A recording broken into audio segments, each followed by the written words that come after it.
Assalamualaikum warahmatullahi wabarakatuh. Alhamdulillahirabbil alamin. Allahumma shalli ala sayidina Muhammad wa ala ali sayidina Muhammad. Anak-anak sekalian, bagaimana kabarnya? Mudah-mudahan kita diberikan kesehatan selalu oleh Allah Subhanahu wa taala.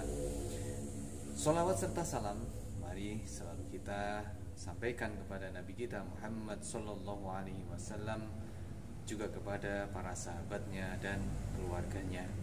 Anak-anak, pada kesempatan yang baik ini kita akan mengkaji tentang keimanan kepada Rasul Allah, di mana pokok bahasan keimanan kepada Allah, kepada malaikat, kepada kitab-kitab sudah kita pelajari pada semester sebelumnya. Baiklah, kalau kita ulas kembali bahwa keimanan ini merupakan pokok-pokok dasar yang harus dimiliki setiap muslim. Seorang muslim wajib memiliki 6 pilar ini, yaitu iman kepada Allah, iman kepada malaikat-malaikat Allah, iman kepada kitab-kitab Allah, iman kepada Rasul-Rasul Allah, iman kepada hari akhir, dan iman kepada qada dan qadar. Jadi, apa prinsip dari keimanan kepada Rasul Allah ini?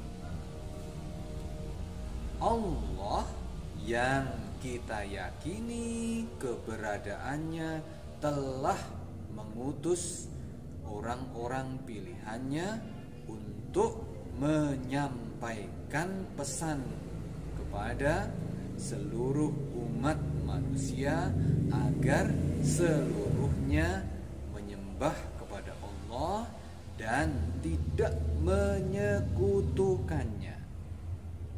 Dan manusia-manusia pilihan inilah yang dinamai dengan Rasul atau Nabi.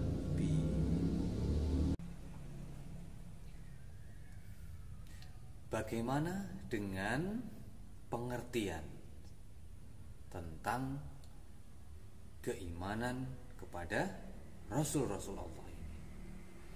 Keimanan kepada Rasul atau iman kepada Rasul artinya meyakini dengan sepenuh hati bahwa Allah telah mengutus para Rasulnya untuk menyampaikan wahyu kepada umatnya.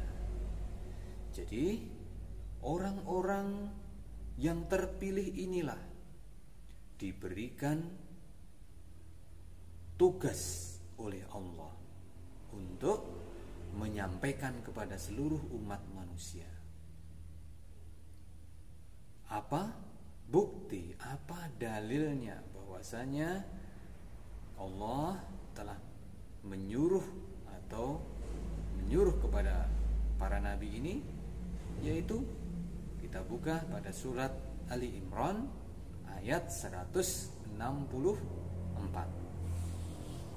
Kita baca, laqad mannallahu 'alal mu'minin idz ba'atsa fihim rasulan min anfusihim yatlu 'alaihim ayatihi wa yuzakkihim wa yu'allimuhumul kitaba wal hikmata wa in kanu min qablu lafi dhalalim mubin.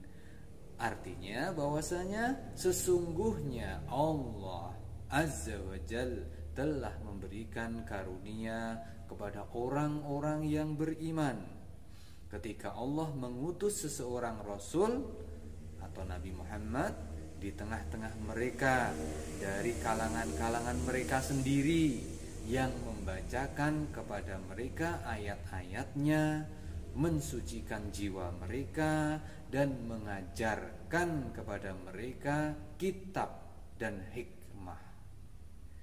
Meskipun sebelumnya mereka benar-benar dalam kesesatan yang nyata. Jadi dari ayat ini sudah jelas bahwasanya memang Allah yang mengutus kepada mereka para rasul ini. Terus dikatakan tadi, di tengah-tengah mereka dari kalangan mereka sendiri. Jadi kalau Nabi Adam, berarti mereka mengutus apa? Nabi Adam, mereka menyampaikan pesan untuk umatnya Nabi Adam. Nabi Nuh kepada umatnya Nabi Nuh, Nabi Musa kepada umatnya Nabi Musa, Nabi Isa juga kepada umatnya Nabi Isa. Demikian juga yang terakhir Nabi kita Muhammad sallallahu alaihi wasallam juga kepada umatnya Nabi Muhammad sallallahu alaihi wasallam. Siapa? Ya sejak zaman Nabi Muhammad hingga nanti kita, hingga akhir kiamat nanti, dan seluruh umat manusia hingga akhir zaman nanti. Kemudian apa tugas-tugas dari para rasul-rasul ini? Mereka diberikan tugas. Yang pertama, tugasnya pasti mereka sebagai pembawa ajaran tauhid yang benar. Mereka disuruh untuk mengatakan, wahai para umatku, katakan la ilaha illallah. Nabi Adam dan sampai seterusnya Nabi Muhammad, bahkan Nabi Isa alaihissalatu wassalam. Kemudian apa tugas mereka selanjutnya? Mereka ditugasi sebagai pembawa kabar gembira kepada hamba-hamba Allah yang taat. Diberikan kabar bahwasanya nanti mereka akan diberikan surga. Juga diberikan tugas untuk memberi peringatan bagi mereka yang ingkar, bagi mereka yang berbuat jahat, dengan balasan nantinya akan dimasukkan ke dalam neraka. Mereka juga diberikan tugas untuk membina kehidupan manusia agar menerapkan akhlak-akhlak yang mulia. Mereka disuruh agar umat manusia pada nabi-nabi yang terdahulu disampaikan, ayo berbuat yang baik, sembahlah Allah, jangan membunuh, jangan berzina, jangan berjudi. Ya, jadi itu tugas-tugas yang diberikan oleh para rasul. Baiklah, sekarang kita sudah tahu bahwasanya rasul-rasul itu tidak hanya 25 yang kita ketahui. Namun di antara mereka juga ada yang digelari dengan ulul azmi. Apa yang dimaksud dengan ulul azmi? Ulul azmi artinya bahwa orang-orang ini atau nabi-nabi ini memiliki keteguhan hati dalam menghadapi cobaan dari Allah Subhanahu wa ta'ala. Nanti kita akan tahu kisah-kisahnya, bagaimana mereka menghadapi cobaan dari orang-orang yang mereka dakwai, diuji oleh Allah dengan ujian yang sangat berat, namun hati mereka teguh. Siapa saja mereka? Mereka adalah Nabi Nuh alaihissalam, kemudian Nabi Ibrahim alaihissalam, selanjutnya Nabi Musa alaihissalam, kemudian Nabi Isa alaihissalam, dan yang terakhir ada Nabi Muhammad sallallahu alaihi wasallam.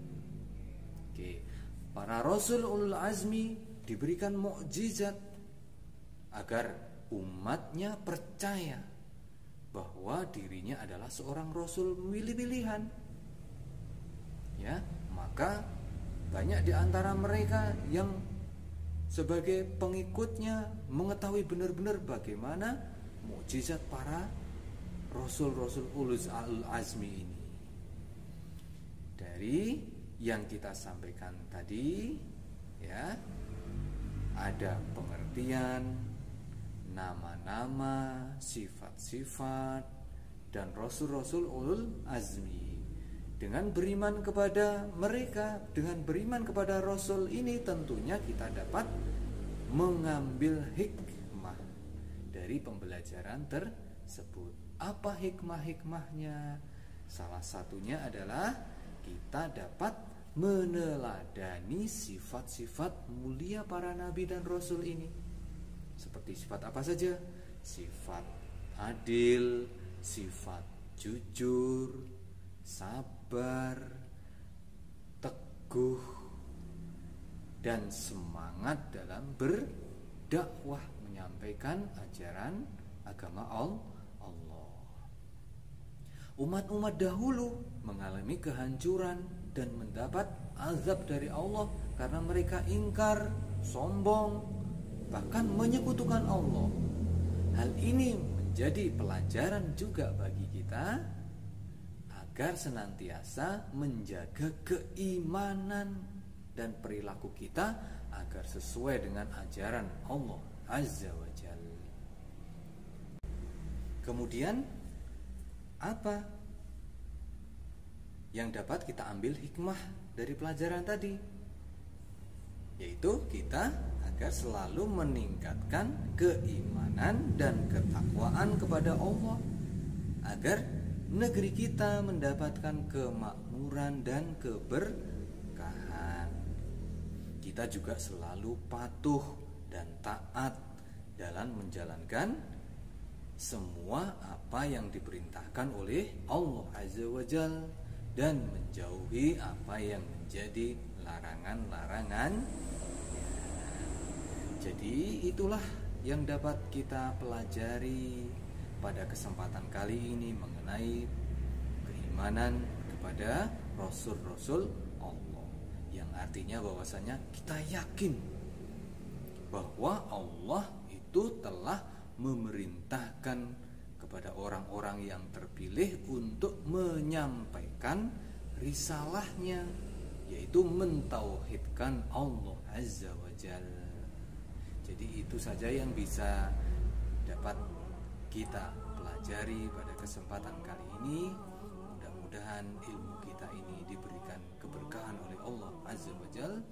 Mari kita tutup. Subhanakallahumma wa bihamdika asyhadu an la ilaha illa anta astaghfiruka wa atubu ilaik. Wabillahi taufiq wal hidayah. Assalamualaikum warahmatullahi wabarakatuh.